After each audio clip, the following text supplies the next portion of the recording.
incredible defender, but when he's playing that way offensively, getting to the hole, finishing, he's a great finisher around the basket. Knocking his threes down was big. So, when you're getting that type of two-way basketball from G, it really lifts this team. It's just another threat, that they have to deal with. Draymond over here on the left, on your right, I'm sorry. Just sort of following up on that, GP had a good game a couple weeks ago, and I wrote about him and about playing with Steph. And he said he follows your blueprint on that in terms of how to screen for him, because GP's obviously really good at playing with Steph, and the numbers bear that out. What have you seen about what makes him so effective alongside Steph? He just really knows how to find his spots. He knows how to use Steph to get things for himself, and I think that's big. Anytime you can learn, he's smart. You learn how to play off of Steph, it makes the game a lot easier for you. So anytime you can pick up on those things and, play great out. Steph, he just has so much gravity. His gravity on the court is incredible. So if you learn how to play off that, it kind of puts you at an advantage. And G's been great at that for years now. So it's great that, it showed up at a good time for us. Were you surprised that they use the blitz and trap so much, and is that something you then welcome if they do that? No, I wasn't surprised, especially with Jimmy out. They want to try to take Steph out of the game, so I wasn't surprised, but I thought we did a good job countering it. Buddy's often, I don't know, like the storylines around him are about his personality, his quirks, flaws, but how about as a player, what he's given you guys this season? I think he played all 82, and what he's given you tonight. He was huge tonight. Plus 14, shot the ball well, aggressive, really good defensively. That's why I think he was signed to, a 4-year deal or something like that? Just because of what we, Mike and our group thought that he could bring to this team. And he's been solid for us all year. It's always more, the only thing people see is the game. But you don't see, we spend far more time together off the court than the amount of game time we have. And so all of that stuff makes a difference. And he's huge in the locker room. He's huge on the plane. He's just for the aura of this team, he's big. And, it's right behind Steph in three-pointers over the last 10 years for a reason. He can really shoot the basketball. And tonight, we were able to get him some good looks. He knocked them down, but he was really big for us tonight. It was great to see him get that game under his belt, and now we, look forward to him continuing to build on it.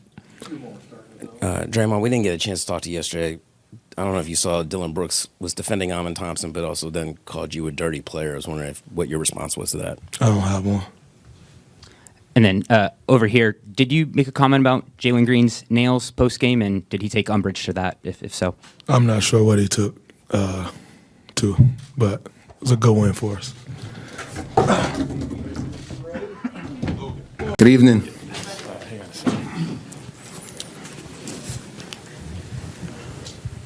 Are we ready? But if you can just kind of speak to how you got that spark, especially in the second half, to kind of wield you guys to that win tonight. I know Robin was out tonight, so I had to step up. That was it.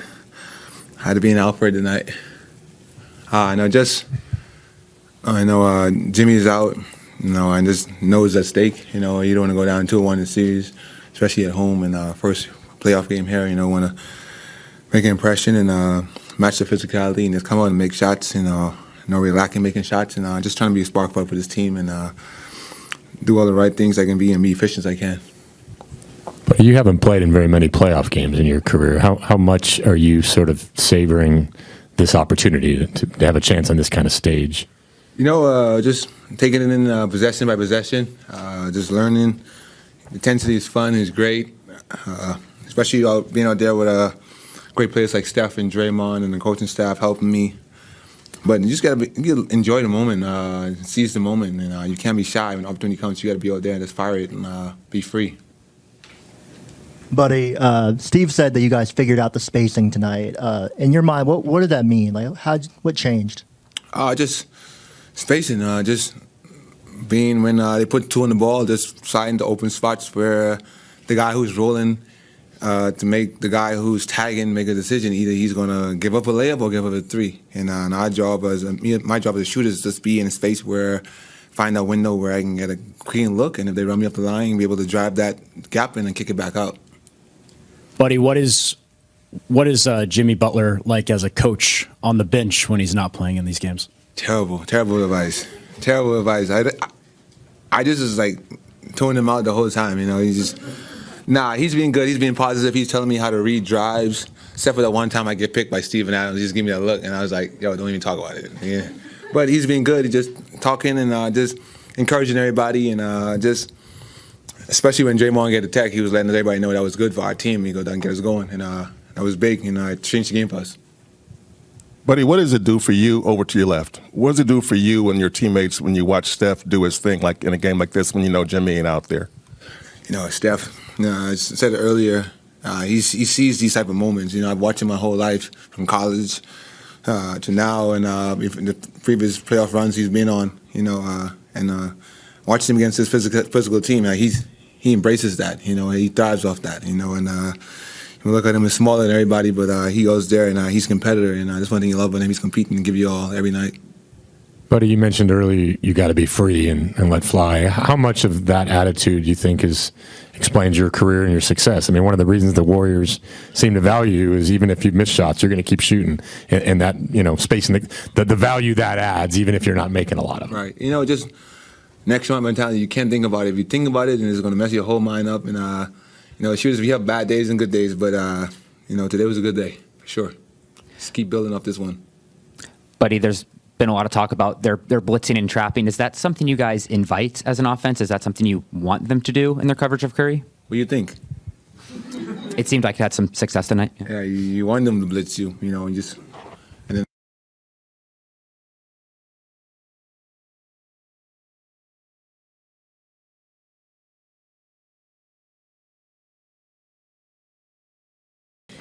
GP2, everyone that's come in here and spoke highly of your game and how you turned things around for the Warriors. You did that again tonight with a big spark. What did that for you? How did that happen in the second half? Just kind of take me through that. Just be aggressive. Know how they're going to play me. Usually had a big on me, so we going to work. Go up there, try to get Steph open. They want to blitz Steph. Just slip out and make plays in the pocket. They don't step up. Go be aggressive. If they do, just hit the open guy. Gary, I just saw your dad, and I said, 11 points, 11 of your 16 points in the fourth, and he said, he's got to be special. He's got to be special. What are those conversations like, and just in terms of taking advantage of your minutes and making something happen? Like I said, just being aggressive. I know how they're going to play me, and it's the first time I'm hearing him say I'm special, so well, thank you for that. I'm going to ask him about that. You are special. Also, just the hustle plays and the ball movement, it seemed like you were able to get some good looks. And just Steve mentioned the spacing being so crucial to Steph, taking some better looks too. Absolutely, yeah. We were a little bunched up in the first half, so we emphasized on being spaced and having corners filled and letting Steph, pick who he wants to pick on, and just give him space and opportunity to make plays and just be available for him. So just being space available. If they want to collapse on 30 and he hits the open guy, we just got to make open shots.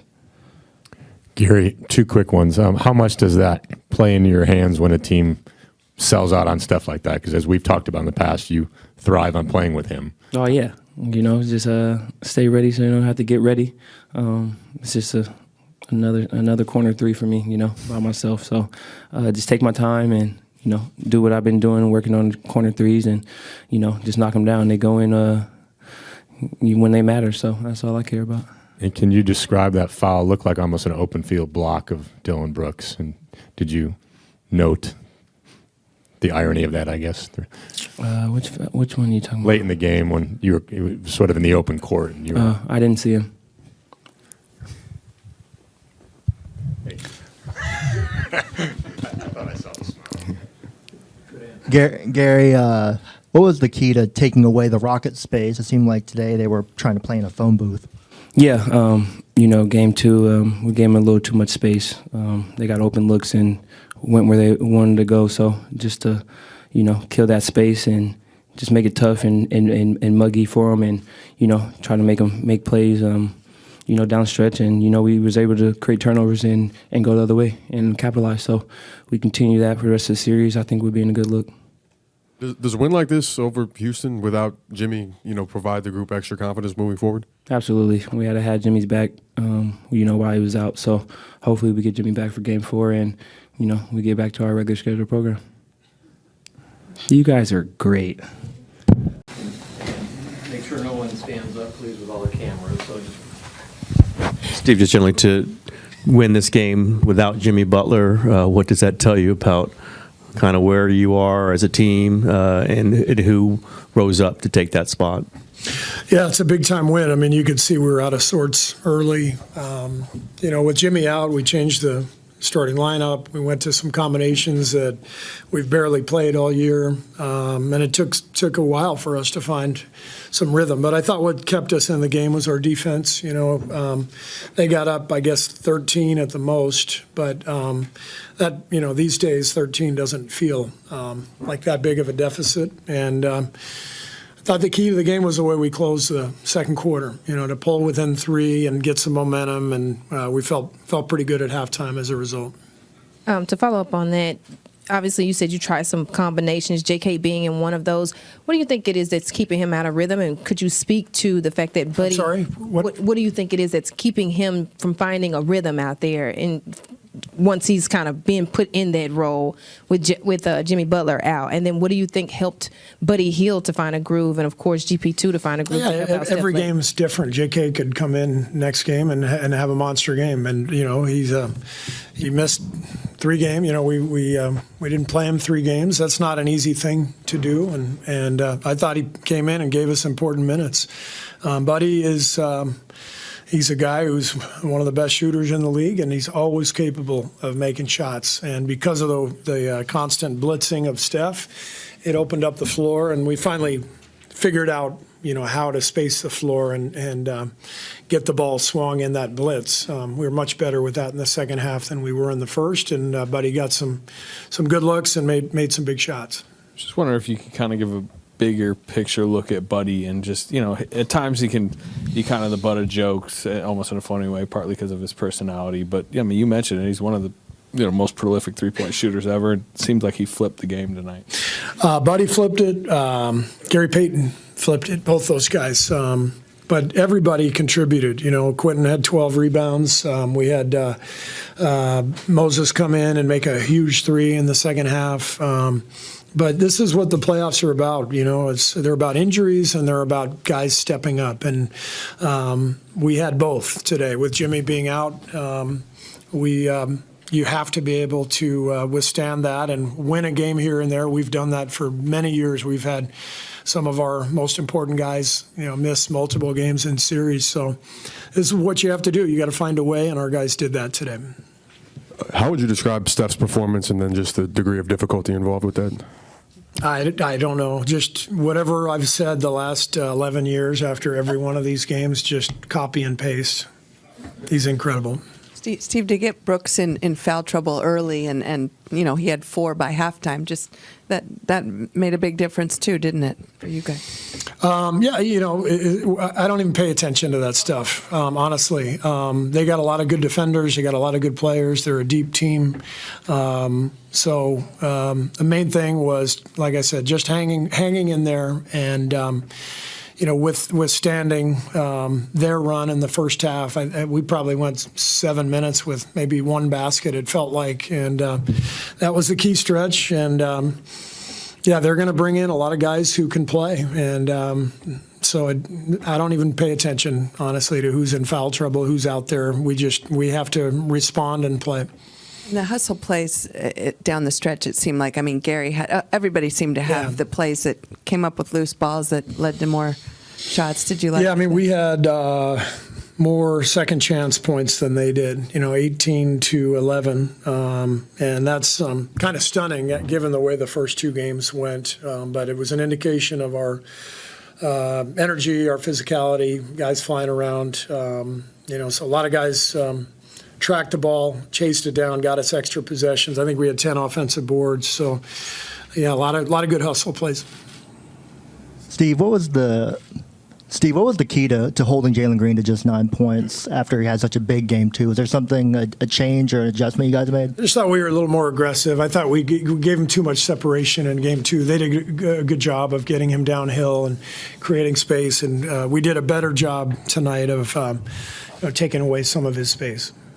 Steve, we could copy and paste, but this was a little bit different of a Steph performance in terms of the grittiness, knowing what they were trying to do to him, and just to almost have a triple-double. Can you elaborate at all? Want me to give you more than I do. Copy and paste? I mean, he's Steph Curry. He's one of the greatest players of all time. He's 37. He's one of the most well-conditioned athletes I've ever seen in my life. To play 41 minutes against that kind of defense, to have a slow start and then find his rhythm, which we've seen him do, countless times over the years, to hit big shots, to only turn it over twice against that kind of pressure. He was brilliant. So I hope that was a better quote than the first one. Coach, just talk about Gary's just roller coaster of a season and just what it meant to him for him to give that kind of performance with Jimmy out. Look, Gary, we won the championship in 2022, and Gary flipped the whole series against Boston. We're going against all those great offensive players.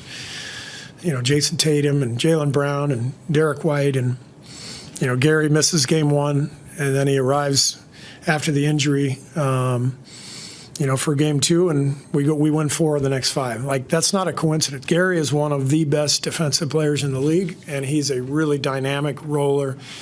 And so we've seen this. We've seen what Gary's capable of doing at the highest level. And he knew he didn't have a great trip in Houston, didn't play particularly well in either game. And so he was kind of due, and I thought he just made massive plays in that fourth quarter and helped us close the game. Steve, a quick two-parter. The first one, you said you finally figured out, or you guys finally figured out how to space out and get Steph open, beat the blitz.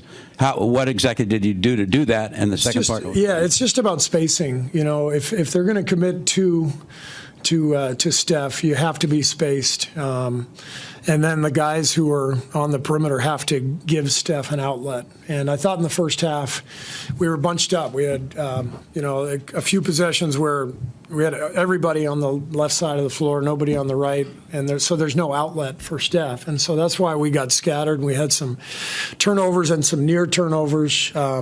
Once we got spaced out, now there's an outlet against the blitz, and we're fine.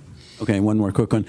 Jimmy Butler seemed super engaged on the bench during the whole game. What was he doing? What was he giving you guys? I know you weren't focused on that, but yeah. Well, first he had a fantastic coat on, so I thought he was going to be way too hot in that thing. But no, Jimmy is he's just he's so smart. He reminds me so much of Andre Iguodala. Incredible basketball IQ. And then the ability to communicate what he's seeing to his teammates from the bench. I thought Jimmy was really important for us tonight in that regard. I mean, he was talking to guys throughout the game and giving them advice, giving some help, and that was big. Steve, when Steph is playing like this over here, when Steph is playing like this in a game, like you don't have Jimmy coming from the start, and Steph catches fire in the second half. What do you think it does for? Well, what did it do for you and your coaching staff, and what do you think it does for his teammates to see him carrying this team along like he did? Well, this is what superstars do. In playoff games, you can't win games without the great players in the league. When you go deep, the playoffs get tougher and tougher, and the great players just give the whole team confidence, and that's what Steph does. Hey, Steve, how close was Jimmy to going today, and do you expect to have him for Game 4? He's literally day to day. So, we have tomorrow off. It'll be helpful for him to have another day, and then it's a night game, so he gets a few extra hours. So we'll see. I have no idea right now if he's going to play.